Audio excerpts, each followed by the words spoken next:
चितवाणी विराजमान कर रहे हैं।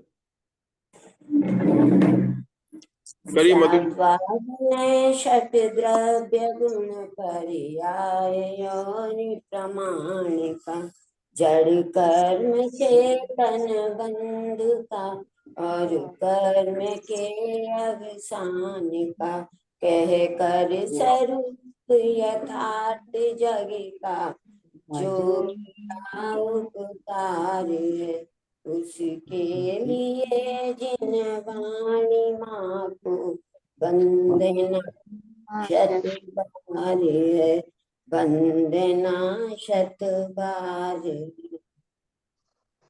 हाँ मुग्धा जी, अपन कालानुगम का मंगलाचरण। मुग्धा जी। हाँ कहती हूँ। अंताहिमचहीनम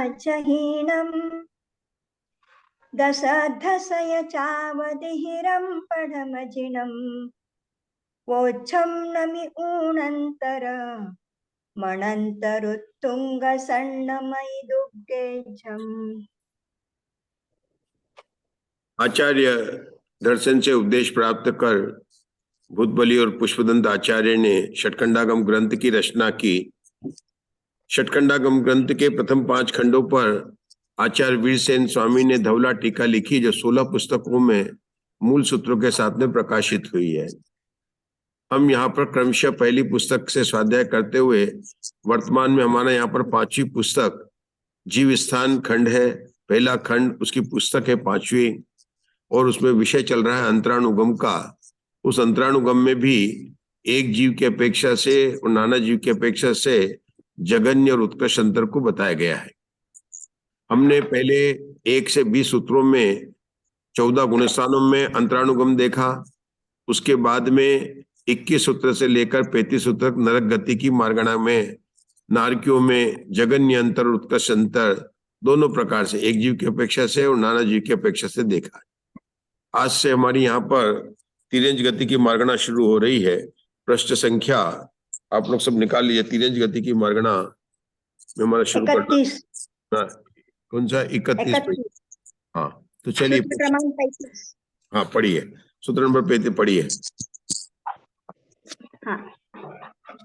तिरिक्ख गदिये तिरिक्खेषु मिच्छादिट्ठिन मंतरम केवचिरम कालादो होदी नाना जीवम परुच्च नथ्य अंतरम निरंतरम।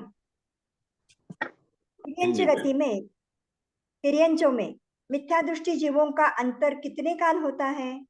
नाना जीवों की अपेक्षा अंतर नहीं है, निरंतर है। यह सूत्र उत्तम है। देखो, पहला सूत्र जो है इन्होंने सामान्य की बात कर रहे हैं तिरंज की।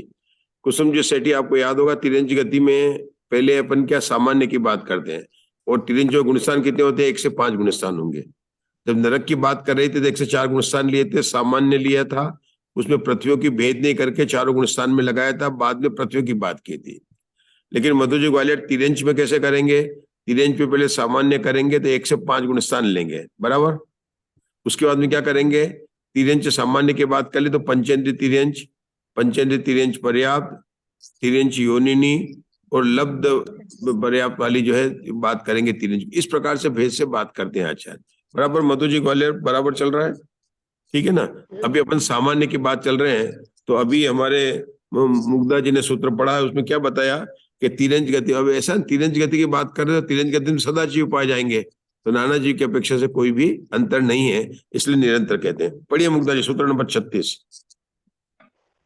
एक जीवम परुच्च जहन्नेन अंतो मुहूर्तम। तिर्यंच मिथ्या दृष्टि जीवों का एक जीव की अपेक्षा जघन्य अंतर मुहूर्त है, क्योंकि तिर्यंच मिथ्या दृष्टि जीव को अन्य गुणस्थान में ले जाकर सर्व जघन्य काल से पुनः उसी गुणस्थान में लौटा ले जाने पर अंतर मुहूर्त प्रमाण अंतर प्राप्त होता है। बस मतलब सरल है। कोई भी तिरंज गति, अब तिरंज गति की बात चल रही है, अब इसको तिरंज गति से बाहर ही लाना है। तिरंज गति में अंतर लेना ना, कि तिरंज गति का है तो एक अंतर मुहूर्त के लिए अन्य गति में गया, मतलब मनुष्य में जन्म लिया और वापस तिरंज में आ गया। तिरंज नारकी भी बन सकता है, लेकिन नारकी में क्या अंतर मुहूर्त के अंदर वापस लौट कर नहीं आएगा। एक ये ध्यान रखना। देव मर्ग की, देव वगैरह की आयु कितनी 10,000 वर्ष की आयु होगी, तो मनुष्य और तिरंज में से लाना पड़ेगा। देखो तिरंज में तो ला नहीं सकते, तिरंज गति का अंतर लाना, तिरंज गति की बात चल रही है यहाँ पर मूल्य। अभी तिरंज मार्गणा के भेद नहीं चल रहे हैं।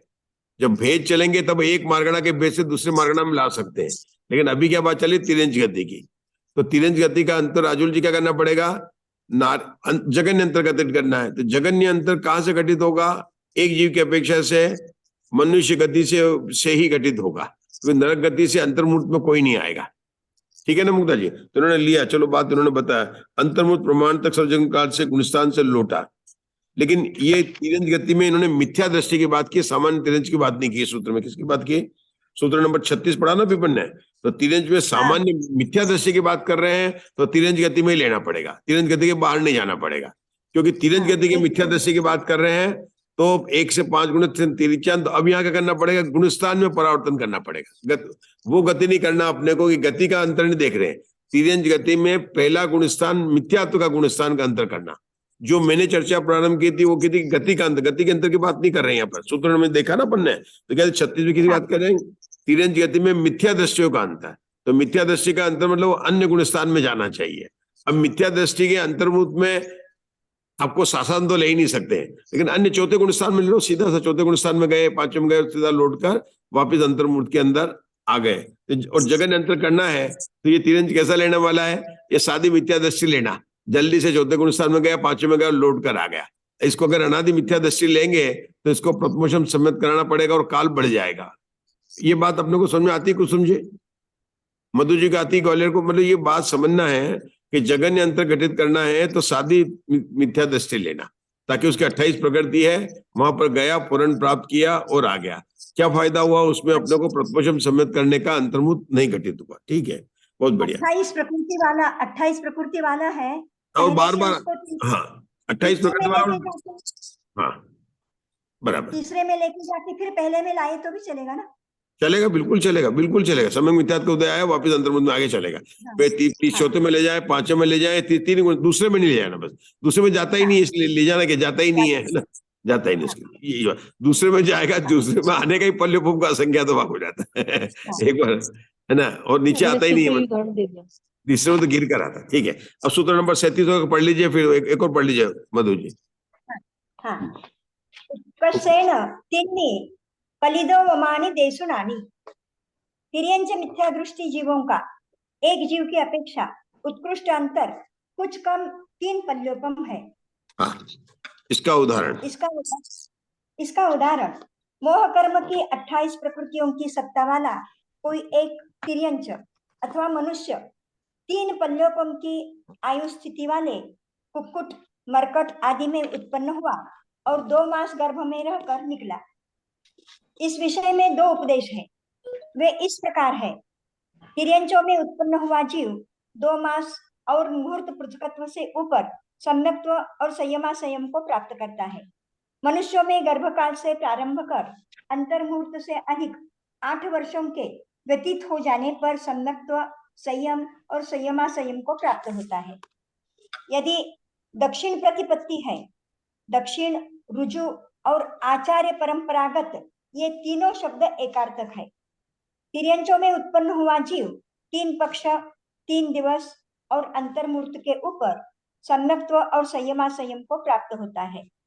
मनुष्यों में उत्पन्न हुआ जीव 8 वर्षों के ऊपर सम्यक्त्व, संयम और संयम को प्राप्त होता है।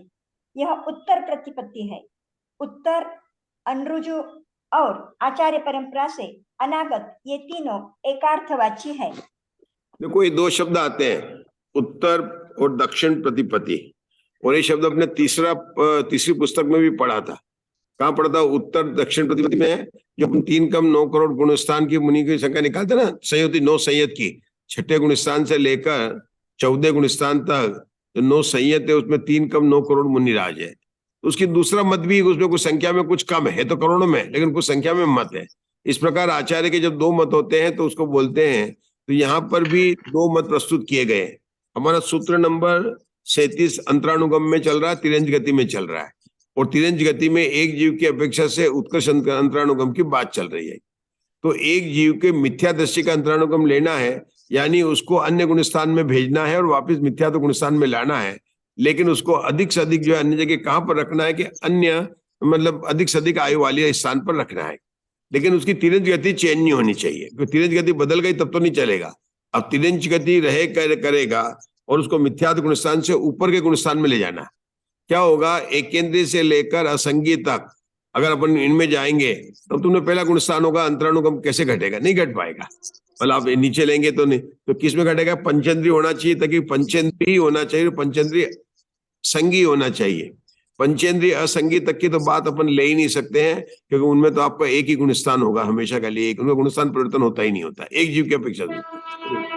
तो ये किस में लिया, क्योंकि अपने को ऊपर के गुणस्थानों में ले जाना है और तिरंज गति से ले जाना है।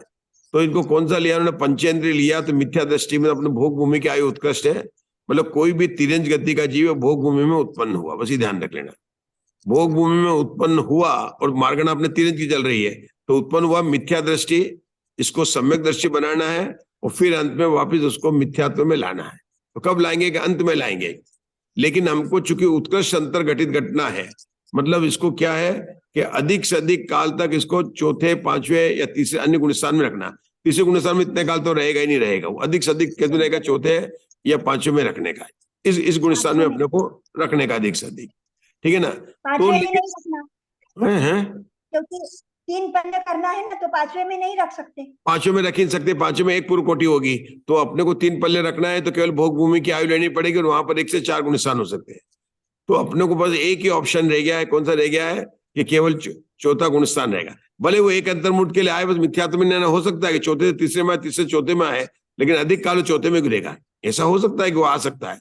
अब लेकिन अंतर उत्कृष्ट करने के लिए उन्होंने क्या किया कि उसको वापिस ऐसा जीव लिया कि तिरंज में लिया, तो तिरंज में कब से अधिक जल्दी वो सम्यक दर्शन को प्राप्त कर सकता है, ये बात उन्होंने, चाहे वो अनादि मिथ्या सादी मिथ्या दृष्टि 28 प्रकृति वाला हो, लेकिन सम्यक दर्शन जो मिथ्या दृष्टि कब प्राप्त करेगा वो बात बताने के लिए यहाँ पर 2 उपदेश दिए। तो तिरंजों में पहला उपदेश जो मैंने पढ़ा अभी लिखा ना, इस प्रकार से 2 उपदेश है। किसके उपदेश, के तिरंज गति में जन्म लेने के बाद में कब वह जल्दी से जल्दी सम्यक दर्शन प्राप्त कर सकता है, इसके लिए 2 उपदेश आचार्य ने दिए। उनको एक दक्षिण प्रतिपत्ति बोला और दूसरे को उत्तर प्रतिपत्ति बोला। उसके साथ साथ में यद्यपि मार्गणा तो चल रही तिरंज गति के राजुल जी, लेकिन उन्होंने ज्ञान मनुष्य का भी करा था कि मनुष्य में कब वो प्राप्त कर सकता है, वो सिर्फ अपने को ज्ञान कराया गया। अभी यहाँ पर मनुष्य की बात नहीं लेना है, क्योंकि अपने अभी यहाँ तिरंज गति की बात चल रही है और एक जीव की अपेक्षा से उत्कृष्ट काल लेना है।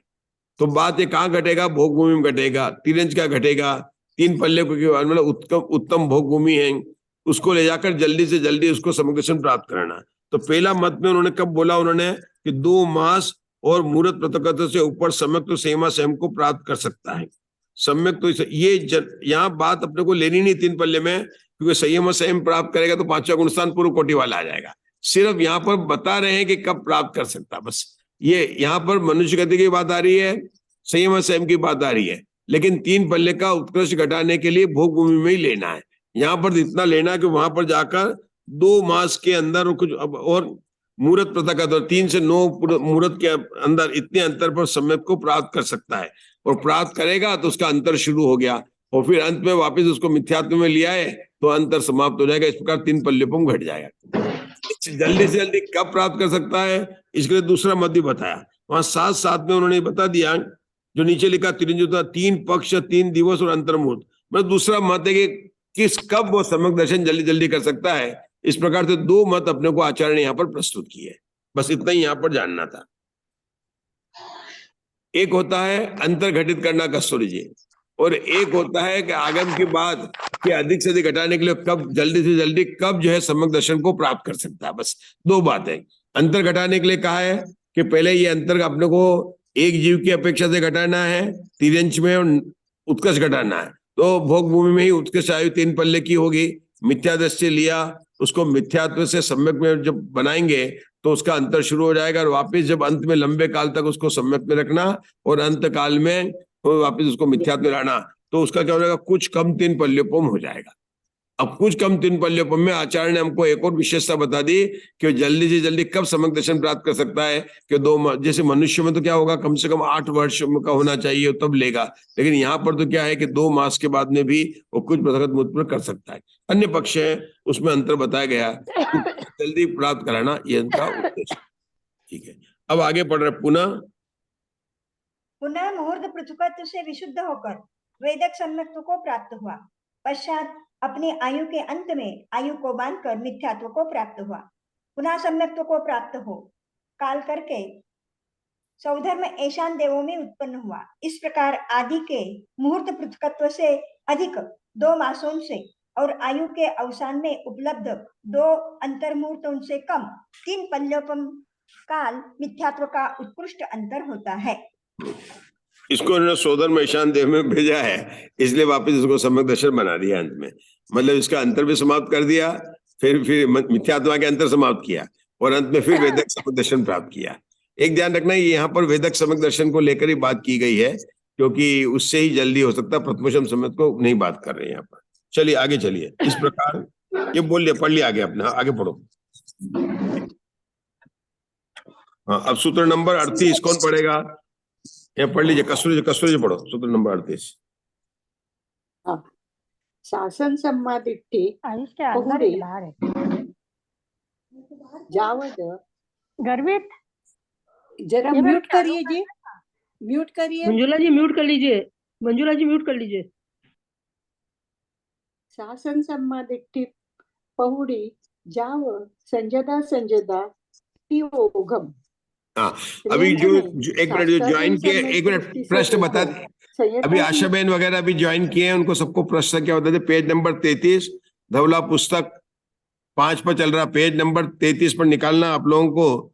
तिरंज गति मार्गणा में 38 नंबर सूत्र के जो है पढ़ने जा रहे हैं, मूल सूत्रों को पढ़ने जा रहे हैं, कस्तूरी जी पढ़ने जा रहे हैं। हाँ पढ़िए कस्तूरी जी।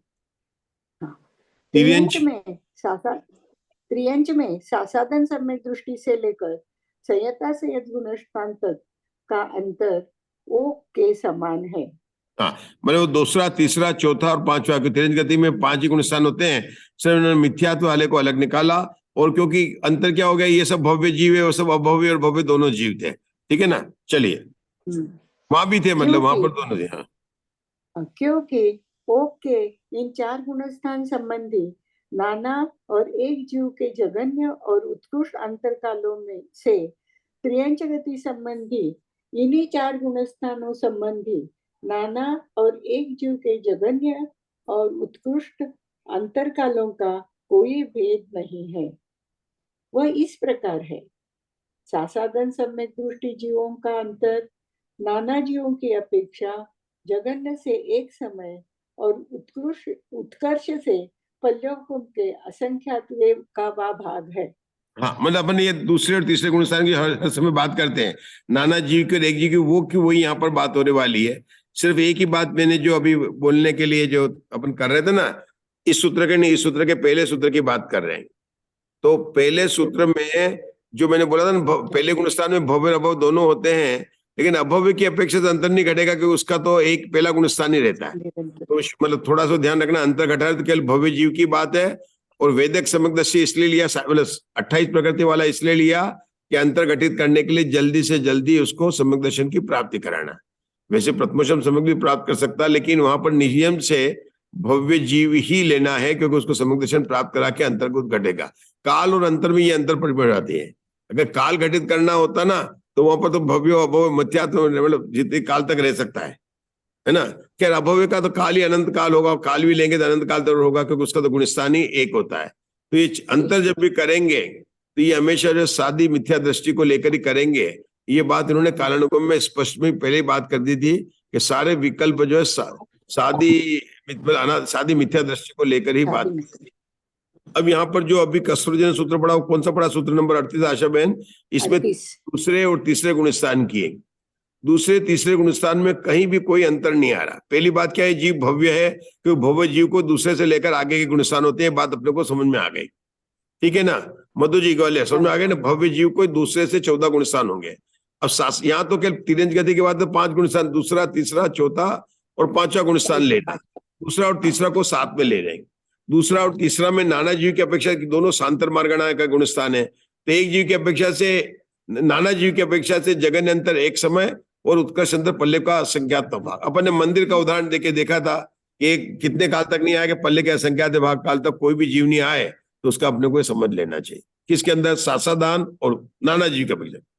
एक जीव की अपेक्षा जब बात करने जा रहे हैं ना कस्तूरी जी, तो एक जीव में सासादान में वो अंतर कितना का पल्योपम के असंख्यात विभाग काल लग जाएगा, क्योंकि एक बार सासादान गुणस्थान प्राप्त हुआ, दूसरी बार कब प्राप्त होगा, वो पल्योपम के असंख्यात विभाग काल में होगा।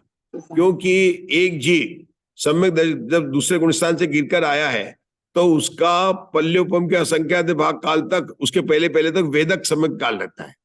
वेदक सम्यक काल का मतलब क्या होता है कि उस समय अगर कोई सम्यक दर्शन प्राप्त करेगा तो नियम से कौन सा प्राप्त करेगा, वह वेदक सम्यक दर्शन को प्राप्त करेगा। लेकिन पल्योपम के असंख्यात विभाग काल में क्या होगा कि उसकी सत्ता में पड़ी हुई जो सम्यक मिथ्यात्व सम्यक प्रकृति उद्वेलना होते होते उसकी स्थिति पृथकत्व सागरोपम रह जाएगी। तो उसको आशाबेन क्या शब्द क्या था, उपशम के प्रायोग्य काल। क्या बोलेंगे आप लोग, मुंह से बोलते रहेंगे ना, अपने आप मन में बोलो, उपशम के प्रायोग्य काल। मतलब जीव तो अभी भी उसकी 28 प्रकृति है, लेकिन अगर उसके पल्ले का संख्या तो भाग घट गया तो वो प्रथमोषम सम्यक प्राप्त करने की योग्यता रखता है। तो उस जीव को जो है अपने को पल्ले का संख्या तो भाग एक काल एक की अपेक्षा घट जाएगा। ठीक है ना। चलिए अब इसको पढ़ते हैं फिर से। कस्तूरी जी पढ़ लीजिए एक बार इससे आगे का भी, सासादान जीव की पढ़ी आगे। कस्तूरी जी पढ़ना, आगे का पढ़ना आपको। हाँ पढ़ती हूँ। हाँ, यहाँ पर अंतर के महात्मा को बतलाने के लिए अल्प बहुत्व कहते हैं। सासाधन सम्यक दृष्टि सबसे कम है। नाना जीवगत उसका काल असंख्यात गुना है और उसी का अंतर काल असंख्यात गुना है। यानी इधर पहले लिया सासाधन का वो संख्या ली नहीं जीवों की, ऐसा जीवों है। की पहले संख्या ली। हाँ हाँ, आप समझाइए सर, अगर आप समझाइए। ये तो पहले अल्पबहुत बताते, 3 अल्पबहुत बताए, नंबर डाल देते पहले। और ये हाँ, अल्पबहुत क्यों बता पहले रहे हैं? जीवों की संख्या बतलाई, हम्म बाद में उनका काल बतलाया और बाद में अंतर बतलाया। बराबर ना? हाँ बराबर। लेकिन अब देखो बताना क्या चाहते हैं, क्यों बताने की जरूरत पड़ी, आपको सोचो ना क्यों बताने की जरूरत पड़ी। तो मैं बताता हूँ क्यों बताने की जरूरत पड़ी यहाँ पर। कि ऐसा है, अपन कहते हैं कि पल्योपम जो तीसरे गुणस्थान का अंतर की बात करते तो पल्योपम का असंख्यात भाग।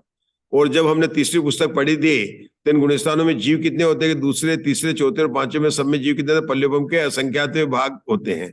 तो दोनों जगह शब्द एक ही आ रहे, पल्योपम के असंख्यात भाग। लेकिन पल्योपम का असंख्यात भाग जीव की संख्या है ना, उससे जो काल होगा वो ज्यादा होगा। क्योंकि पल्योपम के असंख्यात भाग जो है हर काल अंतर्मूर्त तक रहे, अंतर्मूर्त तक रहे तो कितना काल हो जाएगा, तो काल जो है अंत हो जाता है। तो काल हो जाता है उसका अंतर भी बताने के लिए, इसलिए उन्होंने अंतर्मुद बताया। मतलब कहने को तो संख्या भी पल्ले के असंख्यात भाग आ रही है, उसका वो अंतर भी आ रहा है, लेकिन उसमें अंतर में वो काल जो है अंतर का काल, काल का मतलब अंतर का काल पर उसकी संख्या से अधिक है, ये बताने के लिए। बात समझ में आती है आप लोगों को क्या हाँ, बता रहे हैं अपन? क्योंकि पल्लोपम के असंख्यात के बाद में भेद बहुत है।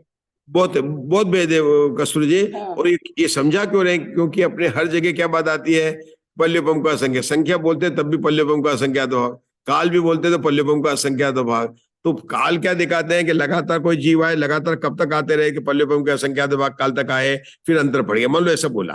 तो वो काल जो ना है तो पल्योपम का असंख्यात भाग, लेकिन वो उससे संख्या के वाले पल्योपम असंख्यात भाग से बड़ा है, ये बताने के लिए अल्पबहुत बताया। चलिए आगे पढ़ लीजिए।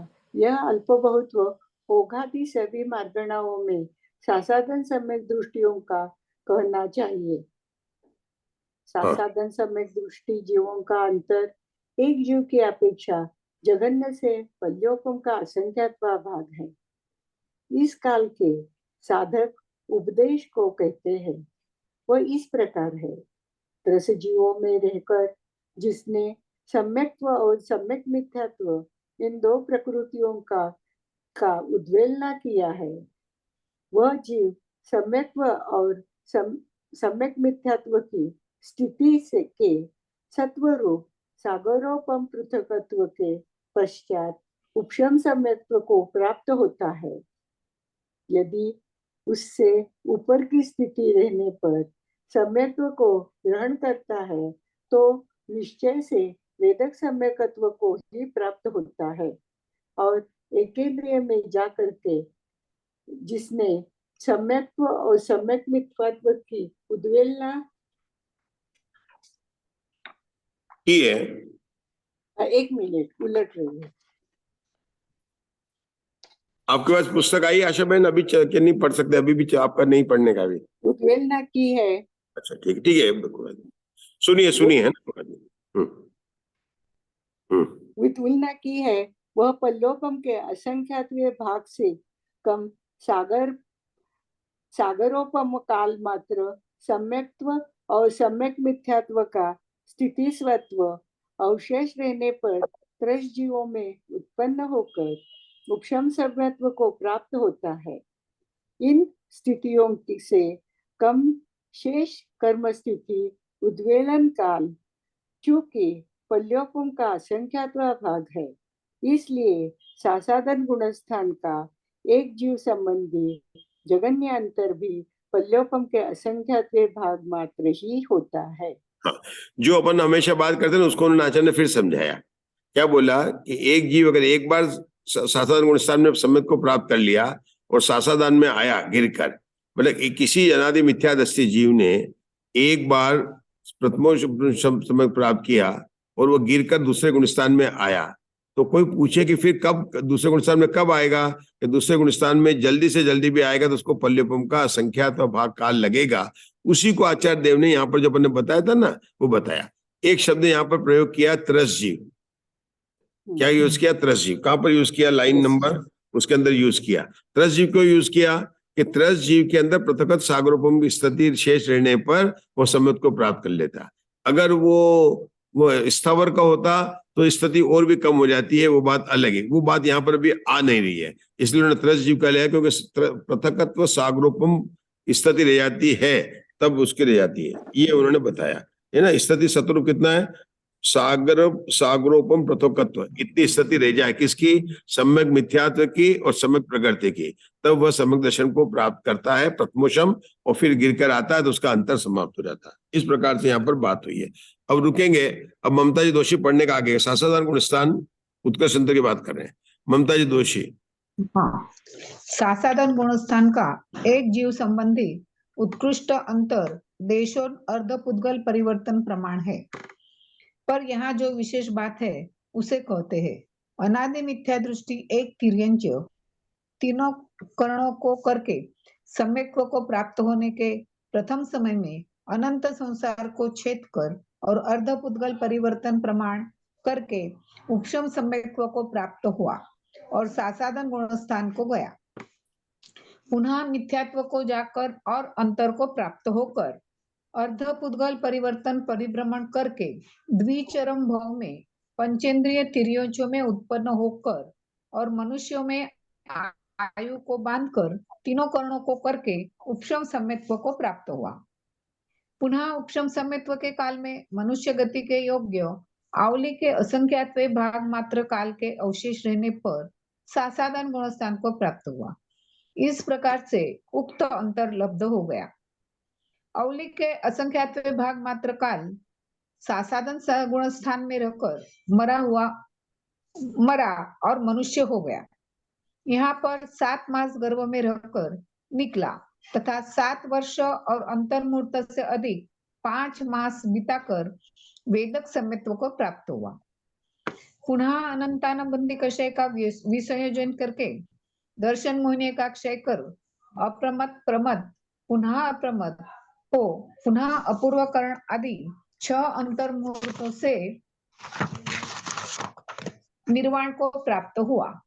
इस प्रकार 14 अंतर्मुहूर्तों से तथा अवली के असंख्यात्वे भाग से अधिक 8 वर्षों से कम अर्धपुद्गल परिवर्तन सासादान सम्यक दृष्टि गुणस्थान का उत्कृष्ट अंतरकाल होता है। हाँ, रुकेंगे। जब हमने पढ़ा तो बात तो चल रही थी तिरंज गति की, और बीच में मनुष्य गति की बात कहां से आ गई? हमें किसका अंतर घटित करना है? तिरंज गति में दूसरे गुणस्थान का उत्कृष्ट अंतर घटित करना है। दूसरे गुणस्थान वाला कौन होता है? जिसे सम्यक दर्शन प्राप्त किया। जिसे सम्यक दर्शन प्राप्त किया उसका अधिकतम काल कितना होता है? अर्धपुद्गल परावर्तन काल। उसको अर्धपुद्गल परावर्तन काल में तिरंज में लाकर अंतर तो पूरा करना है, लेकिन उसको कब, ये कितना करना है कि उसको अर्धपुद्गल परावर्तन काल का दे, उसको फिर वापस मोक्ष भेजना है, तो उसको अगर आप मनुष्य गति में जीवनी बनाएंगे और सारे गुणस्थान नहीं चढ़ाएंगे तो मोक्ष कैसे जाएगा? उसको सपक्षणी भी चढ़ाना है। तो अंतर समाप्त होने के बाद में जाएगा मनुष्य गति वगैरह में। मतलब एक बार आ गया वो, वहां से वापिस मिथ्यात्व में आया, फिर गिरकर मनुष्य हुआ, मनुष्य फिर वो बाद के सब है, तो उनको उन्होंने गिनाया। जब अपन गिनते हैं ना गिनने के लिए, अंतर के लिए।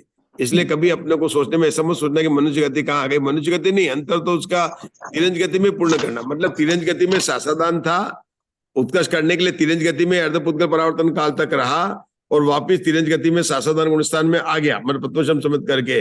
तो क्या हुआ, जब आया उसका अंतर समाप्त हो गया। लेकिन अब आया है ना तिरंज गति में, तो ये जीव अर्धपुद्गल पर इतने लंबे काल तक घुमा तो उसको मोक्ष भेजना पड़ेगा। तो तिरंज से सीधा ये जाएगा मनुष्य में, और उनको जल्दी से जल्दी बनाने के लिए वेदक समकदृष्टि बनाकर ही ले गए मनुष्य में भी। वेदक बनाया, शाही किया, शपक श्रेणी चढ़ाया, तो वो अंतर्मुहूर्त उन्होंने जो है कम कर दिए। इसलिए यहाँ पर मनुष्य गति की बात आ गई। ठीक है ना? बोलो भगवान महावीर की जय।